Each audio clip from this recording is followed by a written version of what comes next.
The winter air bit through his worn jacket as Alex huddled near the public library steps.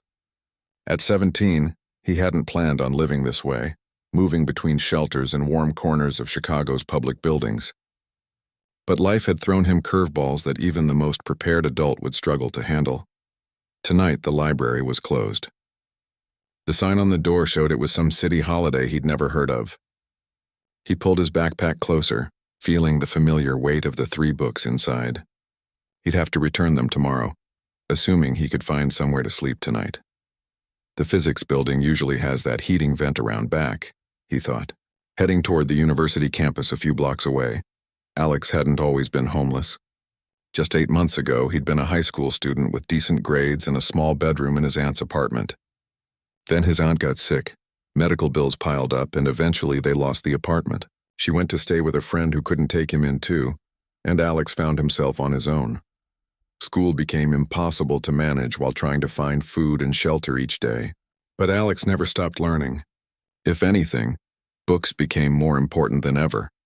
They were free entertainment, a way to forget his troubles, and maybe, just maybe, a ticket to a better future.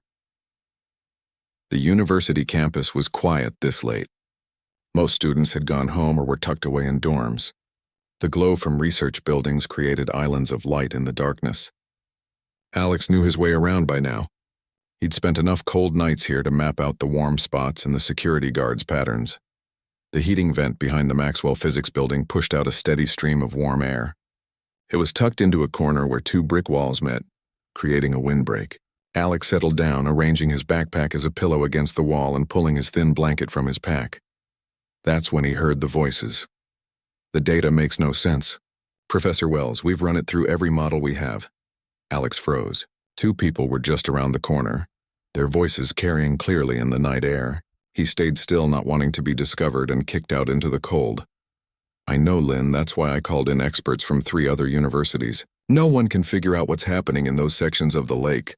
Alex's curiosity piqued. He'd always been drawn to puzzles, to figuring things out.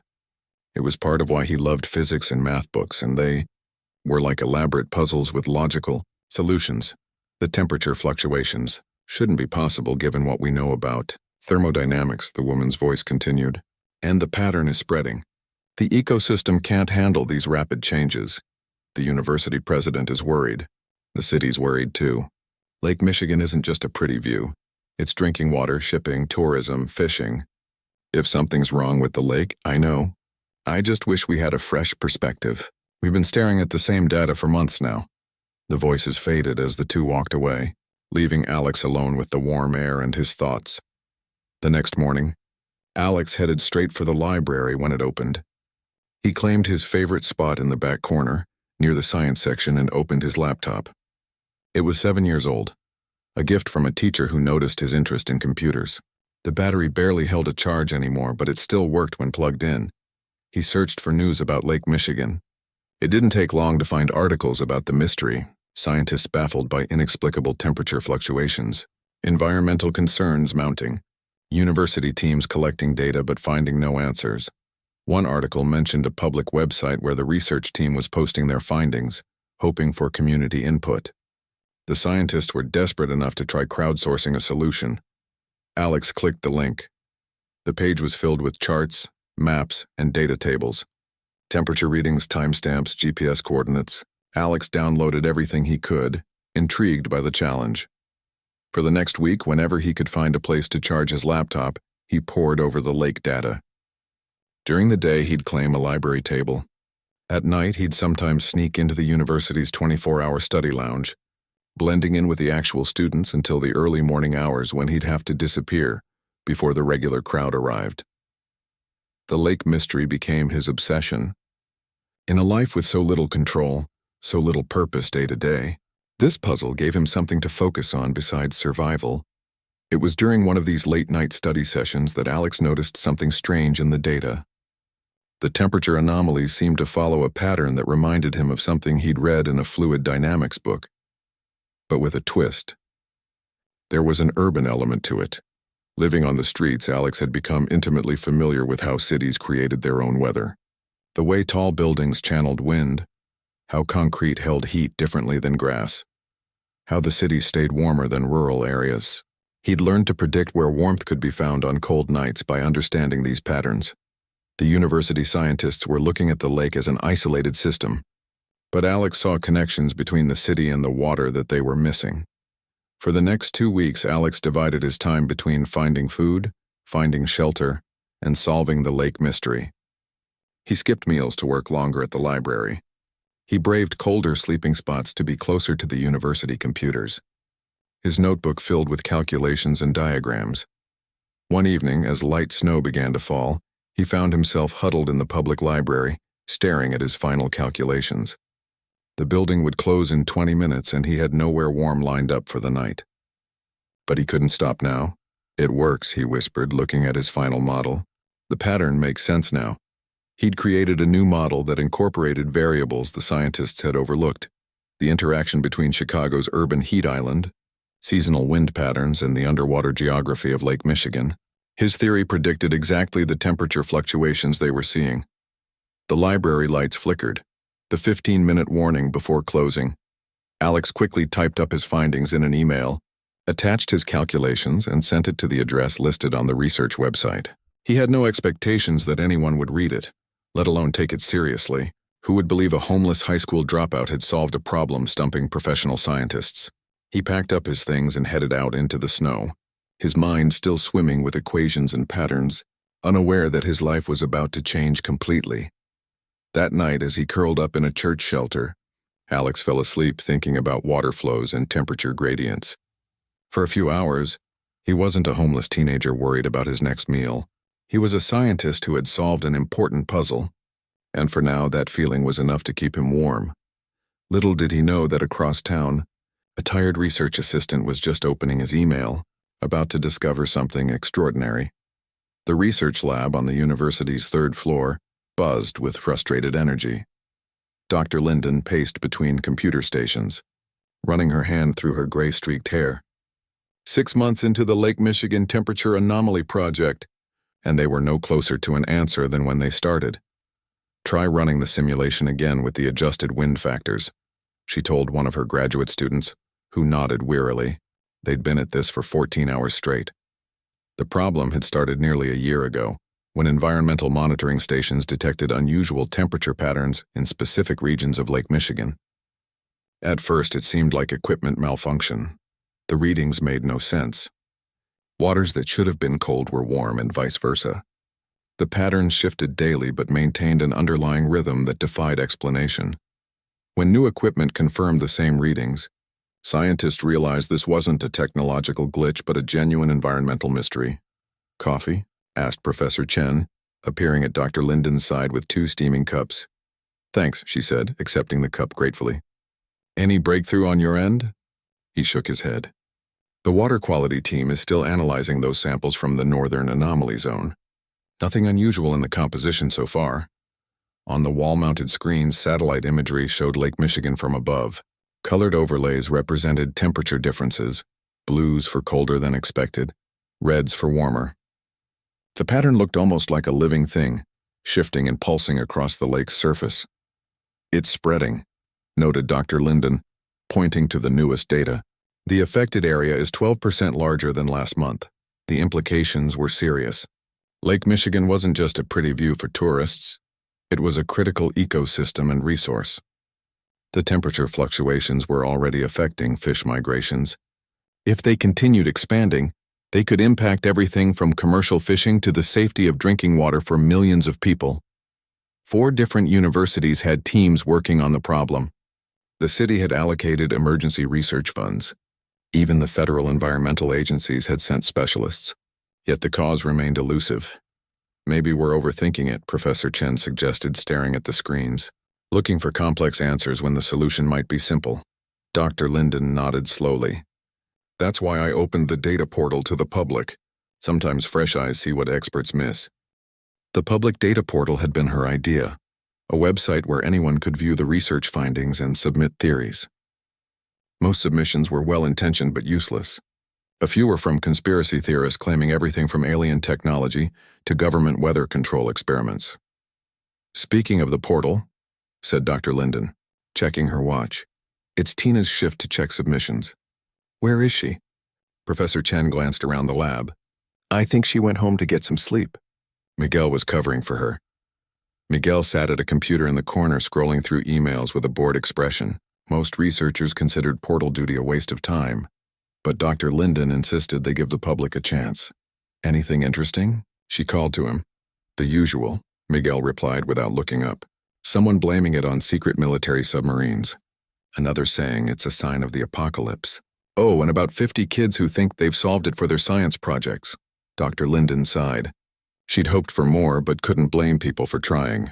The mystery had captured public imagination, with local news covering it weekly and national outlets picking up the story as the anomalies expanded. I'm going to check the new buoy readings, she told Professor Chen, heading to her office. Across the city, Alex woke on a thin mattress in the church shelter. His back ached from the hard surface, but it was better than sleeping outside in the January cold. He dreamed about the lake again, swimming through its depths, watching the mysterious currents swirl around him. After a quick breakfast of donated donuts and coffee, he headed to the library. The email he'd sent last night weighed on his mind. Would anyone even read it? Would they dismiss it immediately when they realized it came from a homeless teenager? At the library, he plugged in his laptop and refreshed his email constantly. Nothing. What did you expect? He muttered to himself. They're scientists with fancy degrees and labs. You're nobody. But the equations still made sense to him. His model still predicted the temperature patterns perfectly. He knew he was right. By afternoon, with still no response, Alex decided to try again. This time he wrote a simpler email, focusing just on the core of his theory, how the urban heat island effect from Chicago was interacting with lake currents in unexpected ways due to recent changes in the underwater topography near the shoreline. He sent it to 3 different email addresses from the research website, hoping at least one person would read it. Meanwhile, back at the university, Dr. Linden stared at the latest satellite data with growing concern. The anomalies were accelerating. We need to consider warning the city about potential water treatment implications, she told the team during their evening meeting. If we can't solve this, we at least need to prepare for the consequences. The mood in the room darkened. No scientist likes to admit defeat, especially with so much at stake. What about industrial causes? Suggested a young researcher. Could it be linked to factory discharges? Tested that theory last month, replied Professor Chen. The pattern doesn't align with any known discharge points, and chemical analysis shows no unusual contaminants. Underwater geothermal activity? Ruled that out in the first week. Climate change effects? That's accelerating the impact but doesn't explain the specific pattern we're seeing. The brainstorming continued, but they were covering old ground. Every theory had already been considered and dismissed through weeks of careful research. As the meeting broke up, Miguel remained at his computer, still monitoring the public submissions. He'd promised Tina he'd cover her shift, though he thought it was pointless. Just as he was about to log off, a new email arrived. He opened it, expecting another conspiracy theory. Instead, he found himself looking at a surprisingly coherent explanation of heat transfer dynamics between urban environments and large bodies of water. The sender had included a simple but elegant mathematical model. Miguel's finger hovered over the delete button, then stopped. Unlike most submissions, this one was specific, detailed, and actually addressed the exact pattern they were seeing. The writing was a bit unpolished, but the science seemed sound. He forwarded it to Dr. Linden with a note. You might want to look at this one. The next morning, Alex returned to the library as soon as it opened. He checked his email immediately. Nothing. Disappointment washed over him. He'd been so sure his theory was right, so hopeful that someone would at least acknowledge it. He spent the day applying for jobs at fast food restaurants, trying to find something, anything, that might help him save enough money for a room somewhere. No one wanted to hire a teenager with no fixed address and no phone number. By evening, he was back at the library, more focused on finding a warm place to sleep that night than checking his email again. But habit made him log in one more time before the library closed. There it was. An email from the university research team. His heart pounding, Alex opened it. Your submission regarding the Lake Michigan temperature anomalies has been received and reviewed by our research team. We find your theory interesting and would like to discuss it further. Could you come to the Environmental Sciences building tomorrow at 2 p.m.? Please ask for Dr. Linden at the reception desk. Alex read it 3 times, not quite believing it. They wanted to meet with him. They thought his theory was interesting. For the first time in months, he felt a spark of something beyond day-to-day survival. Pride, hope, a sense that maybe, just maybe, his brain could be his way out of this situation. That night, he slept in the church shelter again, but barely got any rest. His mind kept racing through his calculations, preparing explanations, imagining questions the scientists might ask. In the morning, he washed up as best he could in the shelter's bathroom. He wore his cleanest clothes, jeans with only one small tear, a faded but unstained t-shirt, and his worn jacket. He wished he had something better to wear, something that would make him look less like what he was, a kid living on the streets. But it didn't matter. What mattered was his idea, his solution to the puzzle. As he walked toward the university campus, clutching his notebook with all his calculations, Alex felt something he hadn't experienced in a long time. He felt visible. Not as a problem or a charity case, but as a person with something valuable to offer the world. The Environmental Sciences building loomed ahead, all glass and steel reaching toward the sky.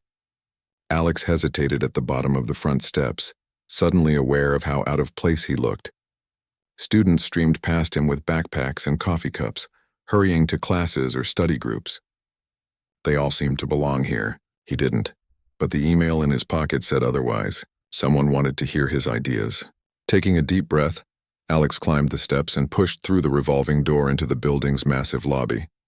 The reception desk was sleek and modern, staffed by a friendly-looking older woman. "Can I help you?" she asked as Alex approached. "I'm here to see Dr. Linden," he said, his voice coming out quieter than he intended. "I have a meeting at 2 o'clock. The woman checked her computer. "Your name?" "Alex," he replied, giving his last name too. She looked surprised for a moment, then smiled warmly. "Oh, you're the one with the lake theory. They've been talking about your email all morning. Let me call Dr. Linden's office." While she made the call, Alex fought the urge to run. What if they were just bringing him in to tell him why he was wrong? What if they laughed at him? Too late now. A young man in a lab coat was already walking toward him. "Alex, I'm Miguel. We've been emailing." He held out his hand. Alex shook it, noticing that Miguel's eyes widened slightly as they took in his worn clothes and tired appearance. But to his credit, the researcher's friendly smile never faltered. "The team is eager to hear more about your model," Miguel said, leading him toward the elevators. "We've been stuck on this problem for months." The research lab on the 3rd floor was nothing like Alex had imagined. Instead of the sterile, organized space he'd seen in movies, this was controlled chaos. Whiteboards covered with equations lined the walls. Computer screens displayed maps and charts. Empty coffee cups and takeout containers suggested people had been working around the clock. About a dozen researchers looked up when he entered. An older woman with silver-streaked dark hair stepped forward. "Alex, I'm Dr. Linden. Thank you for coming in." She gestured to an empty chair at a large table. "Please sit down. Would you like some water? Coffee?" "Water would be good," he said, taking the seat carefully. He placed his notebook on the table, suddenly conscious of how tattered it looked. As Miguel brought him water, the other researchers gathered around the table. Alex felt his heart racing. He'd never spoken in front of so many educated people before. Dr. Linden seemed to sense his nervousness. "Before we start, I want to tell you that your email was the most promising new approach we've seen. We've been looking at this problem from every angle for months, and you've brought a perspective we hadn't considered." Alex nodded, taking a sip of water to calm himself. "Why don't you walk us through your thinking?" Dr. Linden suggested. Alex opened his notebook. "It started when I overheard someone talking about the lake temperature problem. I got curious and found the public data portal." He turned his notebook around to show them his first set of calculations. Everyone was treating the lake as an isolated system, but I noticed the anomalies were stronger near the city shoreline. A man with glasses, Professor Chen, someone called him, leaned forward. "We noticed that too. We assumed it was due to industrial discharge or runoff." Alex shook his head. "It's not what's going into the lake. It's how the city itself changes the air above the lake, which then affects the water." He explained how cities create their own weather patterns, urban heat islands that change wind direction and temperature. Chicago, being right on the lakeshore, was creating atmospheric conditions that affected lake temperatures in ways normal models didn't account for. But that wouldn't explain the specific pattern we're seeing, objected one researcher. Urban heat effects are well documented. That's where the underwater topography comes in, Alex replied, flipping to another page of calculations. Last year's dredging project changed the shape of the lake floor near the shoreline. The room went silent. Alex kept going, explaining how the changed underwater landscape created new current patterns that, when combined with the urban heat effect and seasonal wind patterns, created exactly the temperature anomalies they were seeing. It's like 3 gears turning together, he said, drawing a quick diagram. Each one is normal on its own, but together they create this unusual pattern. For the next hour, Alex answered questions, explained his calculations, and defended his theory. The initial skepticism gave way to growing excitement as the researchers realized his model matched their data perfectly. "We need to run simulations to confirm," said Professor Chen, already typing on a laptop. "Where did you learn fluid dynamics at this level?" asked another researcher. "Are you studying it at school?" Alex hesitated. "I'm between schools right now. I read a lot. The public library has good books on physics." Dr. Linden gave him a thoughtful look but didn't press further. By late afternoon, the team had run Alex's model through their simulation software. The results appeared on the large screen at the front of the lab, a perfect match for the actual temperature readings from the lake. "This is it," Dr. Linden said, her voice filled with awe. After all these months, the room erupted in excitement. People were patting Alex on the back, shaking his hand, asking more questions. For the first time in a long time, he felt valued, respected. As the celebration continued, Dr. Linden pulled him aside. "Alex, your work today is extraordinary. I'd like to offer you a position as a research assistant on our team. It's a paid position, typically for undergraduate students, but I can make an exception in your case." Alex stared at her, speechless. "A job here? I don't know what to say." "Say yes," she smiled. "We need minds like yours." "I should tell you something," Alex said quietly. "I'm not in college. I'm not even in high school anymore. I dropped out when—" He paused, not wanting to say too much. "I've been staying at shelters. I don't have a permanent address." Dr. Linden's expression softened but showed no pity, just understanding. "I suspected something like that. It doesn't change my offer. Your brain is what we need, not your address." Over the next few days, Alex's life transformed. The university arranged temporary housing in a graduate student apartment. Dr. Linden helped him get a proper ID card, a bank account for his new salary, and introduced him to programs that could help him earn his GED while working. The lake project moved forward rapidly with his model guiding the way. Environmental engineers developed solutions to mitigate the temperature anomalies based on his findings. The city implemented emergency measures to protect drinking water and fish populations. Alex still kept his worn notebook, even as he gained access to the lab's advanced computers and software. Something about those handwritten equations reminded him of where he'd come from and how far he'd gone. One evening, as he worked late in the lab, Professor Chen found him still running simulations. "You should get some rest," the professor said, pulling up a chair. "You've done enough for today." Alex nodded but didn't stop typing. "I want to make sure these mitigation strategies will work long-term." "They will," Professor Chen assured him. "Your model is sound." After a moment of silence, the professor asked the question Alex had been expecting. "How did you end up homeless, if you don't mind my asking?" "Someone with your abilities." Alex's hands paused over the keyboard. He rarely talked about his past, but something about the quiet lab and Professor Chen's gentle manner made it easier. "My parents died when I was young. I lived with my aunt, but she got sick, cancer. The medical bills took everything. She went to stay with a friend who couldn't take me too. I tried to keep going to school, but it got too hard to manage everything." Professor Chen nodded slowly. "And yet you kept learning." "It was the one thing no one could take away from me," Alex said simply. "No matter where I slept at night, I could still think, still solve problems." "That's a rare gift, that drive," said the professor. "Many people with every advantage never develop it." Alex turned back to the computer screen, uncomfortable with praise. "I should finish this simulation." Professor Chen stood up. "The university has a special admission program for exceptional cases. Dr. Linden and I have already spoken to the dean about you. If you're interested in becoming a full-time student here, with a full scholarship and housing, that door is open to you." After the professor left, Alex sat alone in the quiet lab, the computer's soft hum the only sound. 6 weeks ago, he'd been sleeping behind the building, huddled against a heating vent. Now he was being offered a future he could never have imagined. He turned back to the simulation, watching the colored patterns shift across the virtual lake on his screen. The solution had always been there, hiding in plain sight, waiting for someone who saw the world just a little differently, just like his own potential had been there all along, waiting for someone to notice. The next morning, Alex stood on the shore of Lake Michigan, watching the real waves lap against the concrete barrier. In the distance, research boats were deploying the first wave of mitigation equipment based on his model. For the first time since he could remember, Alex didn't worry about where he would sleep that night or what he would eat. Instead, he thought about classes he might take, research projects he might join, problems he might solve next.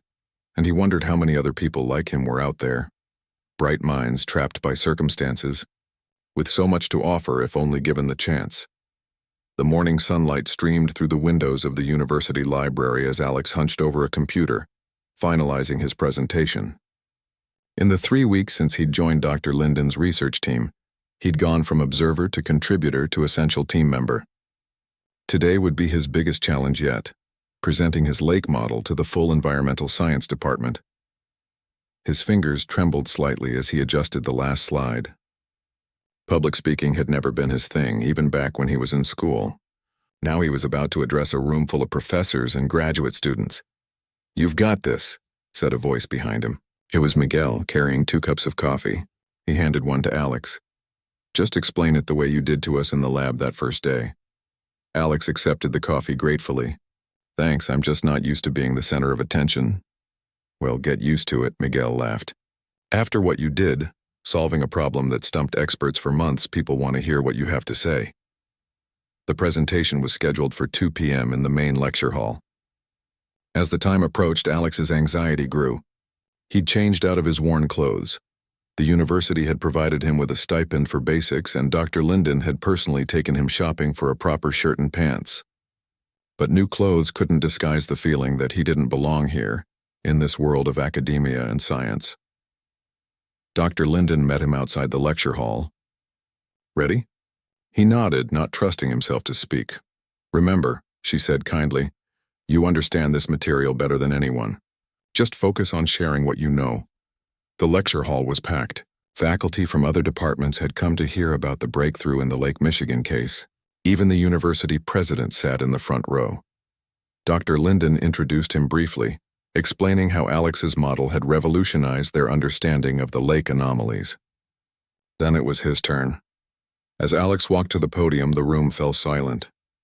He connected his laptop to the projector with shaking hands, took a deep breath, and began. "The Lake Michigan temperature anomalies seemed mysterious because we were looking at the problem through traditional models," he started, his voice barely audible. Someone in the back called out, "Can't hear you." Alex adjusted the microphone and tried again, louder this time. "Traditional models treat natural bodies of water as systems influenced primarily by weather, underwater geography, and direct human interventions like pollution or construction.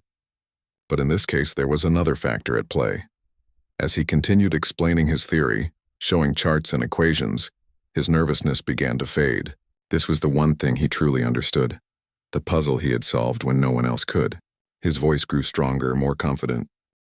He explained how Chicago's urban heat island effect created unique atmospheric conditions above the lake, how recent dredging had altered underwater currents in ways no one had anticipated, how seasonal wind patterns completed the trifecta of factors creating the temperature anomalies. When he finished his presentation, there was a moment of silence.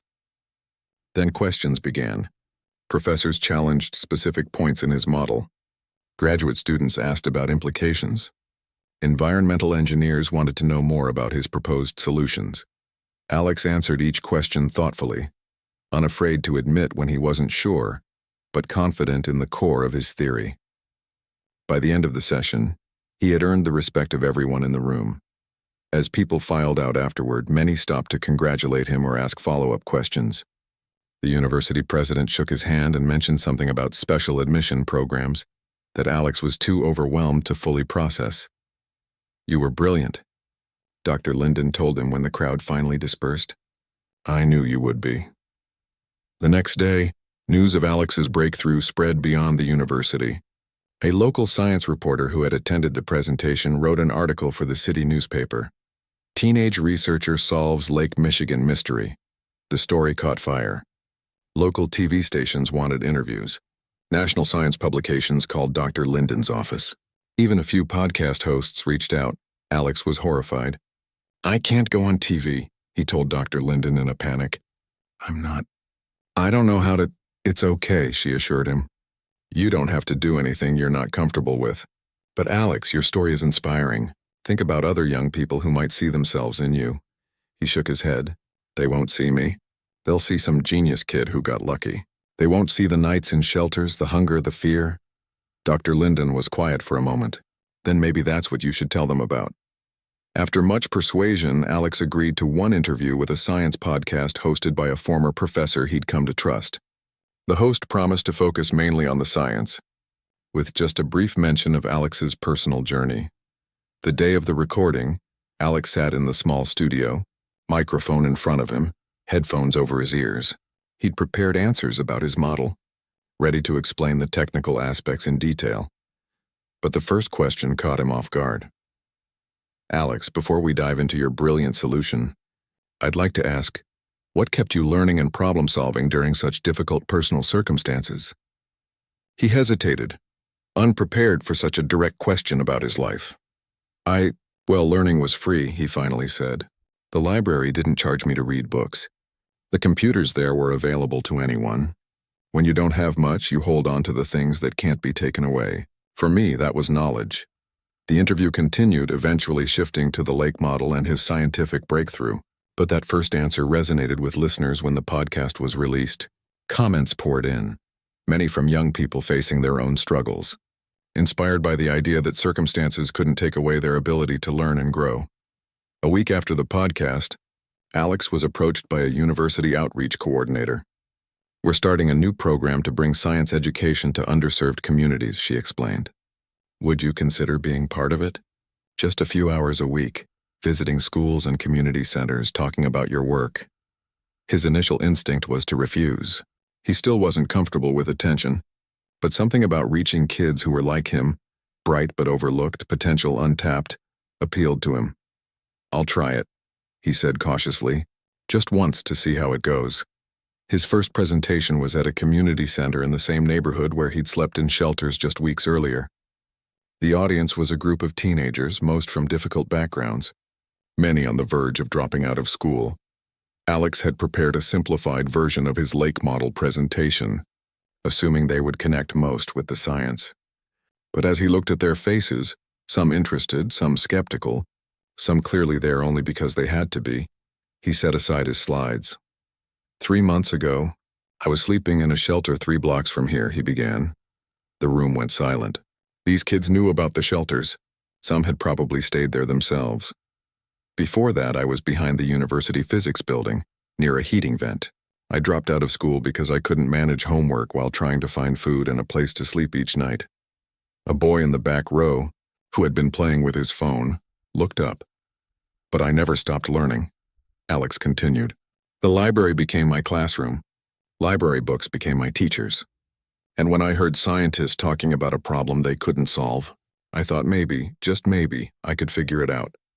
For the next hour, he told them his story, weaving in the science, showing them how his knowledge of physics and math had literally changed his life. He was honest about the hardships, the hunger, the fear, but also about the power of education, the doors it could open. When he finished, the questions weren't about lake temperatures or urban heat islands. They were about how he'd taught himself, what books he'd read, how he'd kept going when things seemed hopeless. One girl, maybe 15, waited until everyone else had left. "I'm good at chemistry," she said quietly, "but nobody at my school cares. They think girls from my neighborhood don't do science." Alex looked at her, seeing himself in her uncertain eyes. "Want to see the university lab sometime?" Dr. Linden loves meeting young scientists. Her face lit up. "For real?" "For real." That night, back in his university housing, Alex stared at his reflection in the bathroom mirror. The face looking back at him was changing. Less hollow from regular meals, eyes brighter with decent sleep and hope. But the biggest change was invisible. The shift from seeing himself as an outsider to recognizing he had something valuable to offer. The next week, he brought the girl from the community center. Her name was Taylor, to the university lab. Dr. Linden gave her a tour, showed her experiments, introduced her to female graduate students in chemistry. Taylor asked intelligent questions and soaked up everything she saw. "She's brilliant," Alex told Dr. Linden afterward. "But her school doesn't even have proper lab equipment." Dr. Linden nodded thoughtfully. "You know, we have that outreach funding for the new program. We could set up science workshops at community centers. Bring the equipment to kids like her." Alex hesitated only briefly before saying, "I want to help with that." In the months that followed, as the lake temperature mitigation strategies proved successful, and his model was published in environmental science journals, Alex found himself splitting his time between research and outreach. The university created a special academic track for him, part student, part researcher, part mentor to other young people from disadvantaged backgrounds. The program they developed together, Science Without Barriers, brought university resources into underserved communities. Graduate students volunteered to teach workshops. Labs donated equipment. Local businesses provided funding for supplies. And at the center of it all was Alex, the boy who had once been invisible, now helping others be seen for their potential rather than their circumstances. 1 year after sleeping behind the physics building, Alex stood in front of a new group of teenagers at a community center workshop. As he helped them set up an experiment on urban heat islands, the very phenomenon that had been key to his lake model, he caught Taylor assisting a younger student with careful patience. "You know," she told the younger boy, "I used to think science wasn't for people like us. Then I met someone who showed me that the only thing holding me back was believing that." Alex smiled to himself as he adjusted a heat lamp for another group. Finding his voice had meant more than just solving a scientific puzzle or speaking in front of professors. It meant showing others that their voices mattered too, that their minds were valuable, that circumstances didn't define potential, and that was a breakthrough even more important than solving the Lake Michigan mystery. 2 years had passed since that cold night when Alex huddled against the physics building's heating vent and overheard 2 professors discussing the Lake Michigan mystery. Now, dressed in a borrowed suit that was slightly too big for his still thin frame, he stood at the edge of the university's grand ballroom, watching as Chicago's mayor spoke about environmental innovation and community resilience.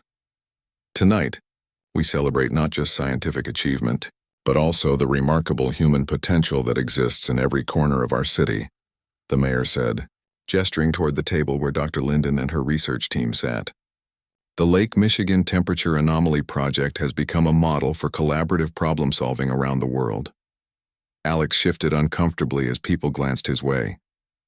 Even after 2 years of growing recognition for his work, he still felt out of place at events like this.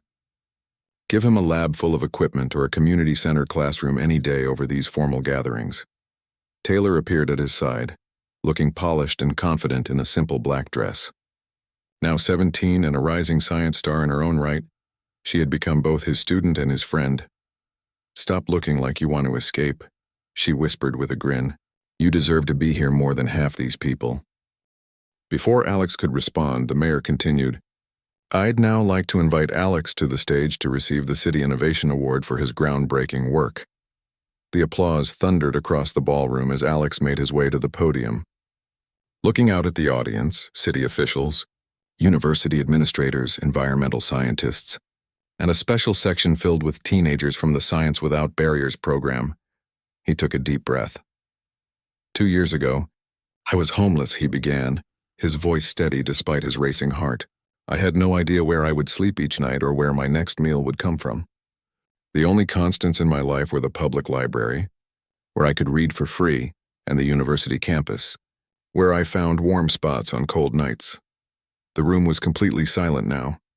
One of those warm spots was a heating vent behind the physics building, where I happened to overhear 2 professors discussing a problem no one could solve. I didn't know then that overhearing that conversation would change everything. Alex spoke about solving the lake mystery, but focused more on what had happened after. How Dr. Linden and Professor Chen had seen potential in him that others had missed. How the university had created pathways for him and other non-traditional students. How the Science Without Barriers program had now reached over 500 young people from underserved communities. This award recognizes innovation, he concluded. But the most important innovation isn't the lake model I developed. It's the recognition that brilliant minds exist everywhere, in shelters, in underfunded schools, in overlooked neighborhoods. We just need to create systems that allow that brilliance to shine. The standing ovation lasted nearly 3 minutes. Later that night, as the event wound down, Dr. Linden found Alex in a quiet corner, speaking intently with a group of teenagers from the program. "There's someone I'd like you to meet," she said when there was a break in the conversation.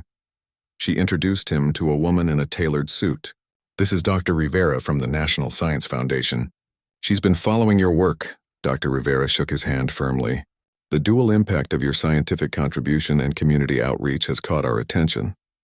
We're developing a new fellowship program for non-traditional pathways in science education, and we'd like your input on its structure." Alex spent the next hour discussing ideas with Dr. Rivera: how to identify talented young people outside traditional academic channels, how to provide support beyond just financial assistance, how to measure success in ways that went beyond test scores and grades. As Dr. Rivera was leaving, she handed him her card.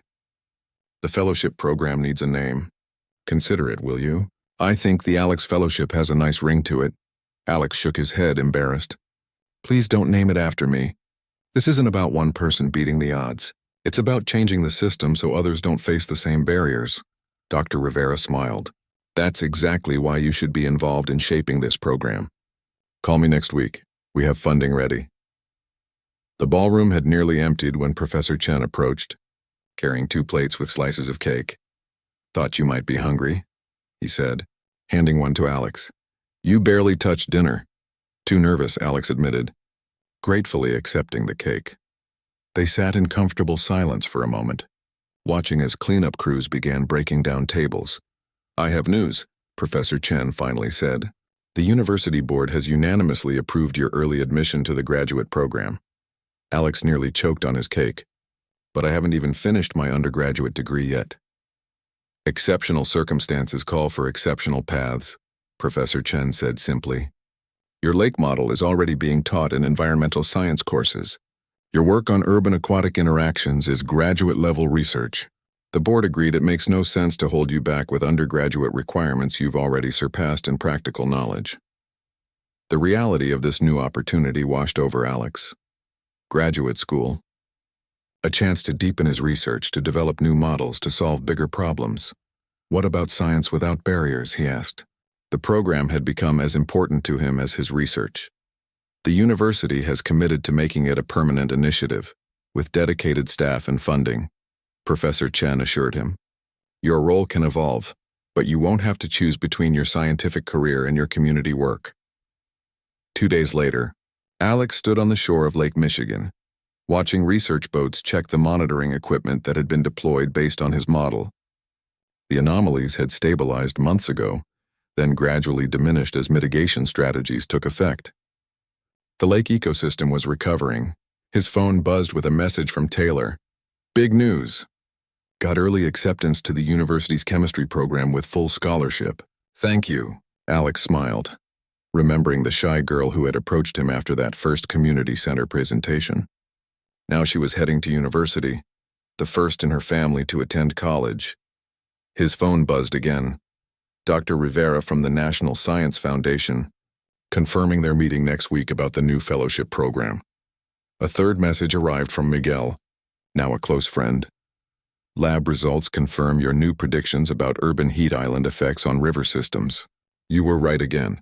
As Alex walked along the lakeshore, he reflected on how solving one scientific puzzle had unlocked so many doors, not just for him, but for others like him. The ripple effects continued to spread, just like the temperature patterns in the lake had done. Near Navy Pier, he passed a group of school children on a field trip, listening to their teacher explain how scientists had saved the lake from a mysterious temperature problem. "Was it a team of famous scientists?" one child asked.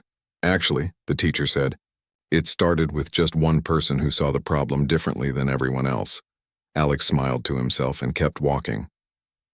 That evening, he returned to his small campus apartment, a far cry from the temporary graduate housing he'd first been given, but still modest.